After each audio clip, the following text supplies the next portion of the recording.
En grandissant, ma mère et moi, on se clashait constamment. Elle était biologiste marine et elle rêvait de faire de moi une scientifique aussi. Malheureusement pour elle, j'adorais la mode et la seule personne qui me comprenait était la sœur de ma mère, ma tante Lydia. Ma tante Lydia tenait une petite boutique en ville et même si elle ne gagnait pas beaucoup d'argent, c'était la personne la plus heureuse que je connaissais. Elle m'encourageait toujours à poursuivre mon intérêt pour la mode et m'a même appris à coudre. Chaque jour, je séchais les cours et je courais à la boutique de ma tante pour la regarder travailler. Et bien que j'adorais ça, ce n'est pas très bénéfique pour mes bulletins de notes. Tu as eu un D en sciences? Encore une fois? Tu vas à la meilleure école, tu as les meilleurs tuteurs et tu me déçois toujours. Quand j'avais ton âge, je n'avais même pas d'école dans ma région. Je devais marcher 10 km, traverser un désert, nager dans un canal et franchir 3 ponts pour arriver à l'école la plus proche. C'était difficile, mais j'étais déterminée à me faire une vie.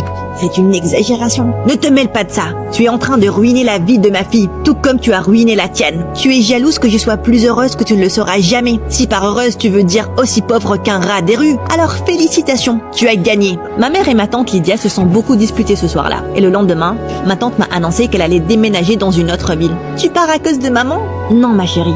Je pars parce que je veux explorer de nouvelles opportunités.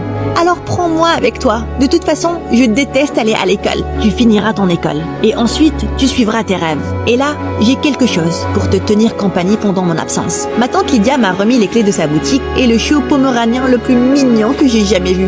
Bonnie. Et elle est devenue ma meilleure amie. Bien sûr, ma tante me manquait. Mais avec Bonnie à mes côtés, je me sentais moins seule.